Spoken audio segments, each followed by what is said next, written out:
Bonjour à tous, ici Lothaire Bénichou, je suis ravi de vous retrouver pour cette nouvelle vidéo. Et aujourd'hui ce sera une vidéo qui sera sans doute assez controversée et j'espère qu'il va venir en aide à pas mal de personnes qui sont atteintes de la pathologie dont je vais parler aujourd'hui, qui s'appelle la maladie de Verneuil. Alors quand on entend ça et qu'on n'a jamais entendu parler de cette pathologie, eh bien on se dit oh ok, ça ne semble pas si effrayant. Son nom scientifique c'est l'hydradénite suppurée. Donc déjà, on se rend compte qu'il y a une notion de suppuration, une notion d'inflammation, une notion de sécrétion. Et ça va nous aider pour comprendre cette pathologie-là et surtout son lien avec l'acné. Et je vous le dis tout de suite, pour moi, cette pathologie, c'est une forme d'acné, une forme qui est beaucoup plus importante, qui peut être beaucoup plus handicapante, qui surviennent dans des endroits qui sont très spécifiques, qui sont au niveau des plis de la peau en vérité, elles arrivent, ce sont des lésions qui sont très proches de celles de l'acné, mais qui vont devenir beaucoup plus kystiques, beaucoup plus inflammatoires pour certaines personnes. Alors il y a différents degrés bien sûr, mais ce sont des lésions qui, au lieu d'arriver sur des glandes finalement sébacées, elles vont se manifester sur des glandes sudoripares. Et c'est pour ça que c'est cette forme qu'on a appelée l'acné apocrine, en fait. Et pourquoi alors? Là, je vais rentrer dans quelque chose d'un petit peu plus spécifique. Mais la notion d'apocrine, en fait, c'est que dans notre corps, on a différents types de glandes et elles ont chacune des spécificités. Elles vont sécréter dans différents endroits. Par exemple, on a des glandes qui vont sécréter directement dans le sang. On va appeler des glandes endocrines, pardon. Et on a des glandes qui vont sécréter vers l'extérieur et qui vont sécréter d'une certaine manière où on va avoir une séparation d'une partie de la cellule. Et c'est ça qu'on appelle apocrine. Et ces glandes-ci, donc on a différents types de glandes sudoripares, mais on a des glandes sudoripares qui sont au niveau des aisselles, au niveau de l'anus, au niveau de certains d'autres endroits très joyeux comme ça, qui vont être sudoripares et qui vont être apocrines et qui vont s'activer autour de l'adolescence. Et effectivement autour de toutes ces manifestations hormonales qu'on a lorsque on passe à travers la puberté. Donc pour revenir simplement sur des points qui sont très importants sur cette pathologie-là, c'est une pathologie qui va se manifester par la présence de kystes qui vont être très douloureux, qui vont avoir une tendance à s'inflammer, à s'infecter. Et c'est ça qui fait que la majorité des professionnels pensent qu'il s'agit d'une pathologie, tout comme l'acné d'ailleurs, une pathologie infectieuse. Mais encore une fois, ils marchent sur leur propre tapis quand ils pensent ça, puisque d'un premier coup, on nous dit oui, effectivement, c'est une pathologie infectieuse, donc on va mettre des antibiotiques. Ces antibiotiques vont marcher la durée du traitement, mais ensuite, ça va revenir. Donc on est encore une fois sur le même schéma où on va essayer d'adoucir un peu les symptômes. Mais si on enlève les antibiotiques et ça revient, ça veut dire qu'on n'a pas touché à la cause. Et la deuxième chose qui est très importante, c'est que ces bactéries qu'on a identifiées à l'intérieur sont des bactéries qui sont commensales, qui sont présentes chez tous les humains, en fait. Donc, encore une fois, il ne s'agit pas d'une infection particulière là-dessus. Et du coup, c'est ça qui nous fait encore rester dans ce flou, tout comme l'acné d'ailleurs, où on nous dit non, mais c'est infectieux, mais c'est pas vraiment infectieux. Voilà. Et pareil pour la maladie de Verneuil, finalement, où on nous dit non, mais c'est de l'acné, mais en fait, c'est pas de l'acné. Mais comme par hasard, les traitements sont relativement similaires, où on va mettre des antibiotiques et pour certains cas, on va même mettre le Roaccutane pour s'occuper de ces kystes. Donc voilà, il faut peut-être regarder la pathologie encore une fois et aller chercher véritablement ces causes et se dire ok, visiblement il y a un facteur inflammatoire quelque part qui revient, qui chronicise la pathologie. C'est une pathologie qui fait très peur. Pourquoi je dis ça? Parce que elle a eu ce libellé de pathologie orpheline, etc. Du coup, à chaque fois qu'une personne a ça, elle se dit bon ça y est, moi c'est pas de l'acné, moi c'est un truc qu'on n'arrivera jamais à gérer, ça va revenir toute ma vie, etc. Ce que certaines personnes qui ont de l'acné peuvent se dire également. Mais encore une fois, si les pathologies, si les thérapeutiques actuelles se heurtent à des murs comme ça, c'est aussi parce qu'elles ont cette philosophie du bon produit. Et quand on voit l'argent qui est dépensé en recherche, c'est aussi parce qu'on va chercher en recherche très profond qu'est-ce qui ne va pas, c'est-à-dire on va aller regarder les facteurs génétiques, on va aller analyser peut-être même les facteurs génétiques chez les bactéries qui vont générer ça. Mais encore une fois, on va se focaliser sur chercher un produit aussi. Et quand on cherche une cause, comme on est dans un monde avec des milliards de variables, surtout quand on commence à zoomer dans l'infinité, infinité le très petit, j'aime pas ce mot-là, l'infiniment petit, eh bien on va se rendre compte qu'il y a effectivement des milliards de variables. Et on va effectivement se dire, bah oui, il y a un gène, peut-être il y a 2 gènes, plusieurs. Oui, mais on sait aussi que c'est pas parce que vos parents ont eu ça que vous allez l'avoir.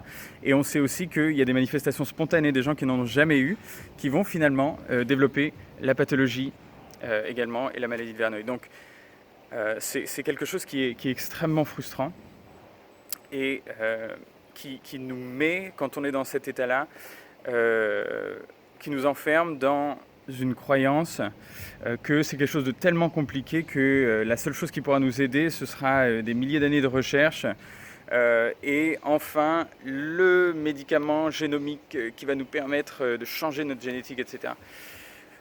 Voilà, donc on rentre dans cette croyance-là. Pourquoi est-ce que je vous parle de ça?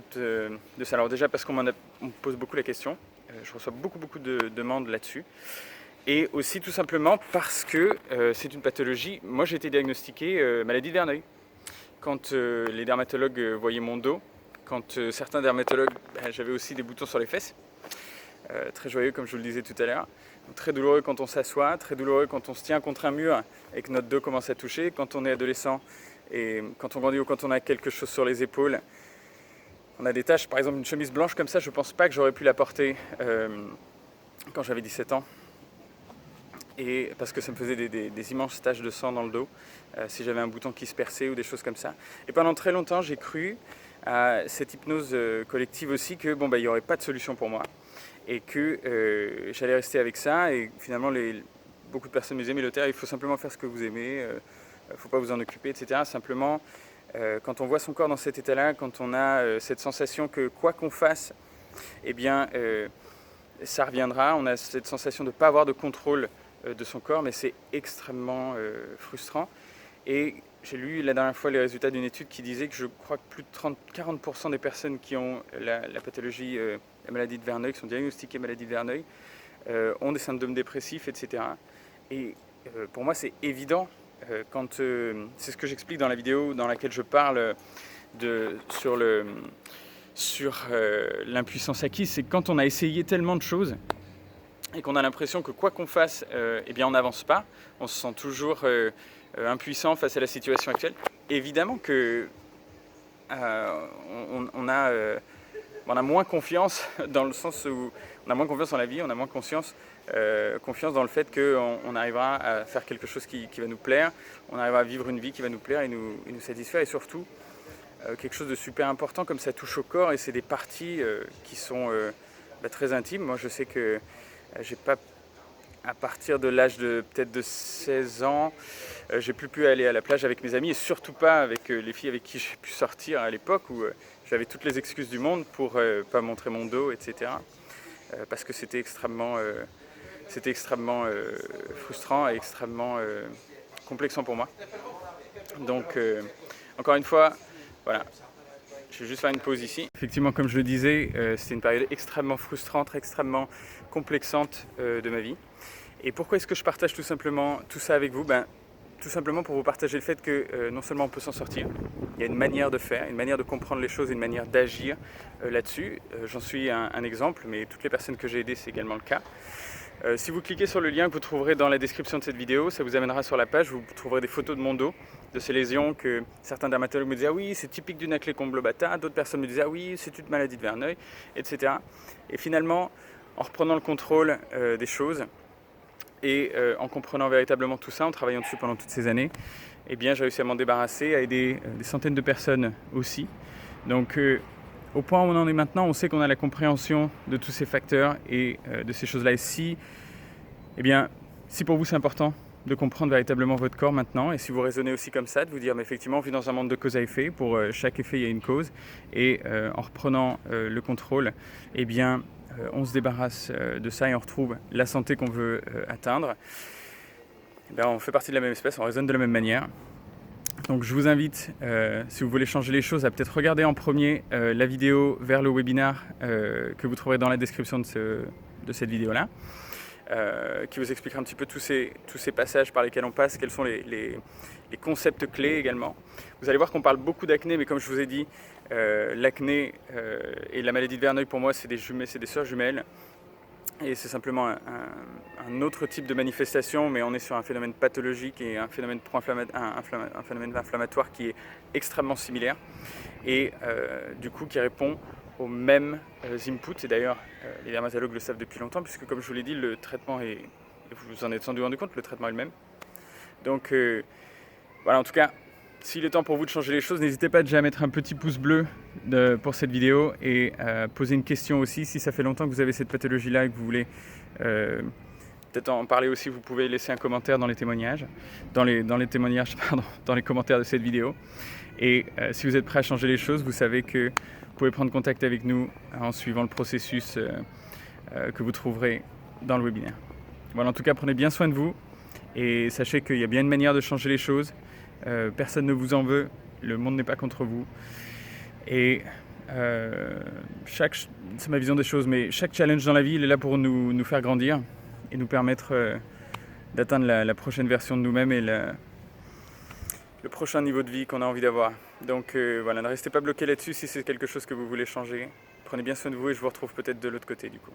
Prenez bien soin de vous et peut-être à bientôt. Au revoir.